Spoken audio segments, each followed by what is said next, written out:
हाय, कैलाश पर्वत का नाम सुना है? सुना ही होगा। कैलाश पर्वत अपने आप में तो है ही बहुत मिस्टीरियस, मगर सिर्फ वो मिस्टीरियस नहीं है, उसका जो प्लेसमेंट है ना ऑन अर्थ, वो भी कमाल की जगह। The mystery of its placement is also amazing. Kailash पर्वत को एक्सिस मुंडी ऑफ अर्थ भी बोलते हैं और कैलाश पर्वत नॉर्थ पोल से 6,666 किलोमीटर दूर और साउथ पोल से 6,666 मल्टीप्लाइड बाई 2 किलोमीटर दूर। आप समझ रहे हैं? इत्तेफाक नहीं है। This is just not a coincidence, at least I believe that. Hi, my name is Akshat Gupta. I am a full-time house husband and a part-time author. I've written this book called The Hidden Hindu. It is a fiction trilogy. Today we are going to talk about 9 mysterious places in India.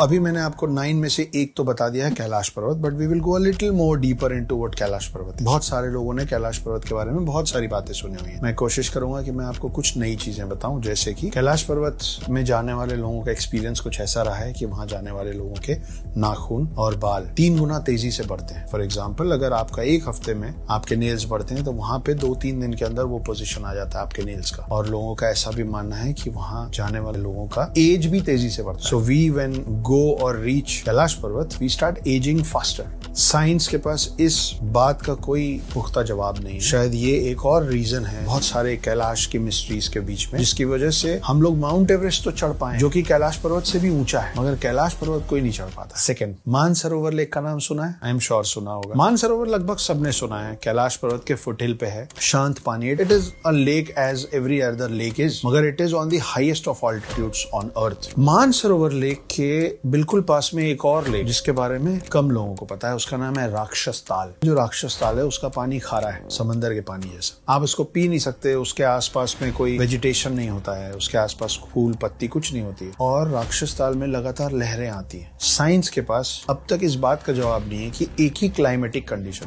एक ही altitude में 2 अलग अलग lakes जिसका पानी, जिसकी तासीर, जिसका स्वभाव बिल्कुल अलग अलग है, क्यों और कैसे नहीं पता। थोड़ा सा नीचे उतरते हैं। उत्तराखंड बहुत खूबसूरत जगह है, बहुत सारी अच्छी जगह है। नैनीताल उत्तराखंड में पड़ता है, मगर एक कमाल की मिस्टीरियस जगह है जिसको कहते हैं रूपकुंड। रूपकुंड का पानी जब सूखता है ना, तो वहां से बहुत सारे इंसानों के कंकाल निकलते हैं, human bones, human skeleton bones, and which is why this lake is also called the lake of skeletons. कई लोग एक फिक्स टाइम में वहां पूजा करने भी जाते हैं, मगर साइंस के पास इस बात का जवाब अब तक नहीं है कि उतने सारे ह्यूमन स्केलेटन बोन्स किसके हैं, कहां से आए, उतने सारे लोग वहां क्या करने गए थे, उनकी डेथ कैसे हुई, कितने साल पहले के वो बोन्स हैं, हमको पक्का अब तक नहीं पता है। इंडिया में उत्तराखंड और ये माउंटेन से निकल के हम चलते हैं राजस्थान। राजस्थान में एक गांव है जिसका नाम है कुलधारा। ये कुलधारा जो है, अब ये राजस्थान टूरिज्म के अंदर आता है, और अभी भी सांझ होने के बाद, अंधेरा होने के बाद, वहां पे लोगों का जाना घूमना अलाउड नहीं है। आपको पता है कुलधारा विलेज का दूसरा नाम क्या है? The village of ghosts. दोपहर में 2 बजे जाइए, सुबह 11 बजे जाइए, वहां अभी भी उस वक्त भी जाके घबराहट होती है, डर लगता है। एक पूरा बसा बसाया गाँव, उसमें रहने वाला हर शख्स, हर इंसान, हर चेहरा,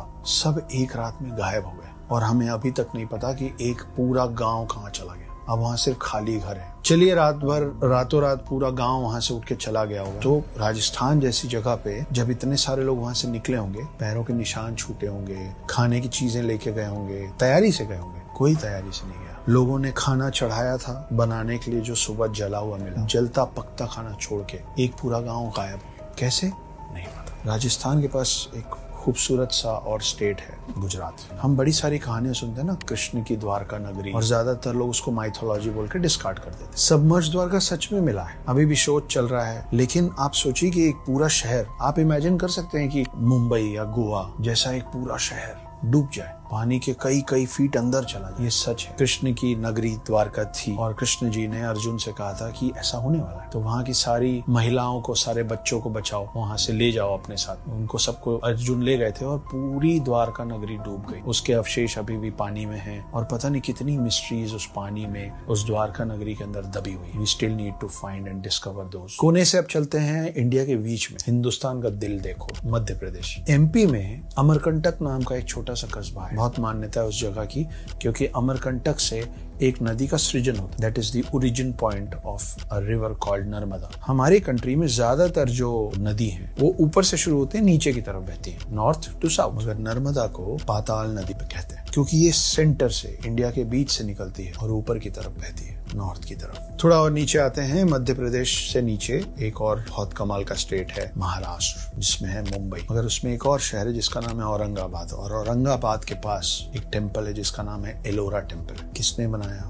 क्यों बनाया, कैसे बनाया, साइंस के पास इन तीनों सवालों का जवाब नहीं है। कोई भी कंस्ट्रक्शन दुनिया में नीचे से बनता है, पहले प्लिंथ बनता है, फिर उसके ऊपर फ्लोर्स तैयार होते हैं। ये एक लौता ऐसा मंदिर है जो एक सिंगल ह्यूज रॉक से बनाया गया है और ऊपर से नीचे की तरफ बनाया गया। लोगों का ये भी मानना है कि इसको बनाने में कोई मॉडर्न साइंस यूज नहीं हुआ है, इसको सिर्फ छेनी और हथौड़ी से बनाया है। इन दो चीजों से कई साल में इस मंदिर को तैयार किया गया है, जो कि ऊपर से नीचे की तरफ बना है। इसमें बहुत सारे पिलर्स हैं, इसमें डोर्स हैं, इसमें बहुत सारे स्कल्पचर्स बने हुए, स्टैचूज बने हुए। कैसे बने, क्यों बने, कैसे बनाया गया, आज का मॉडर्न आर्किटेक्चर हमको आंसर नहीं कर पा रहा। इस मंदिर को बनते समय जो रॉक्स निकले होंगे ना, वो it would be somewhere around 4 lakh ton, 4 lakh ton पत्थर उसमें से तोड़ के निकाले गए होंगे इस मंदिर को शेप देने। पर इस मंदिर के कई किलोमीटर के दायरे में ये 4 लाख टन पत्थर, जो इस पत्थर का अवशेष है, नहीं मिला। कहाँ गया नहीं पता। ये आज भी आर्किटेक्चर समझ नहीं पा रहे हैं आर्किटेक्ट्स की इस मंदिर को कैसे बनाया गया है। मध्य प्रदेश हो गया, महाराष्ट्र हो गया, एक कमाल का मंदिर आता है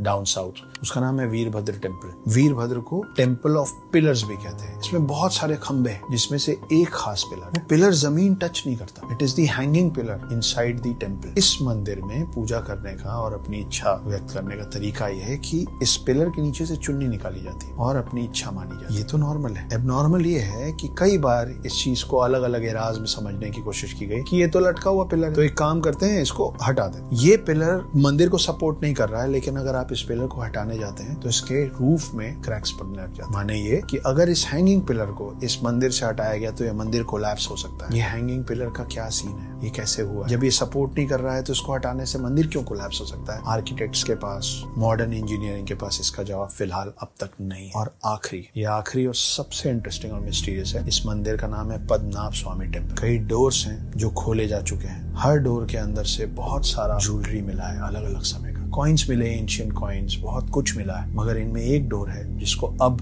कोर्ट के लैंग्वेज में नाम दिया गया वॉल्ट बी का, जिसको कल्लारा डोर भी बोलते हैं। बहुत मिस्टीरियस डोर है। 2 स्लाइड्स हैं डोर के, दोनों में बहुत बड़े से 2 सांप बने हुए हैं फेसिंग ईच अदर। इसके ऊपर यक्षिणी का चेहरा है। इस दरवाजे की खासियत यह है कि इसमें कोई ताला नहीं है, इसकी कोई चाबी नहीं, कोई की होल नहीं है जिसमें डाल के हम उसको खोल सकें। For some reason Supreme Court ने उस दरवाजे को खोलने पे मनाही लगा रखी सालों से। कई लोग मानते हैं कि उसमें पूरी दुनिया की अथाह दौलत है, अगर वो खुल जाएगा तो हमसे ज्यादा रिच कोई नहीं होगा, ऐसा माना जाता है। मगर कई लोगों का ये भी मानना है कि अगर वो दरवाजा खुलेगा तो बहुत सारी आपदा और विपदा, बहुत सारे कैलेमिटीज आएंगे इस कंट्री पे, और खास करके उस स्टेट पे। जब जब उसको तोड़ने की कोशिश या पुश करने की कोशिश की गई है, ऐसे हादसे उस जगह के आसपास हिस्टोरिकल एविडेंस और राइटिंग्स में मिलते हैं। और कई लोगों का ये भी कहना है कि जब उस दरवाजे में हम कान लगाते हैं, पीछे से समंदर के लहरों की आवाज आती है। साइंस के पास इस बात का जवाब नहीं कि वो दरवाजा कैसे खुलेगा, और हमें नहीं पता कि उस दरवाजे के पीछे क्या है। मगर ये बहुत अजीब बात नहीं है कि एक दरवाजे के पीछे से किसी को समंदर के लहरों की आवाज आ रही है। These were the 9 mysterious places of India। बहुत सारे लोग इन 9 मिस्टीरियस प्लेसेस की मिस्ट्रीज का आंसर्स ढूंढ रहे हैं। मुझे मिलेगा तो मैं आपको बताऊंगा। आपको जो इस बारे में और पता है, मुझसे शेयर कीजिए। My name is Akshat Gupta. I am a full time house husband and a part time author. Try and read the hidden Hindu.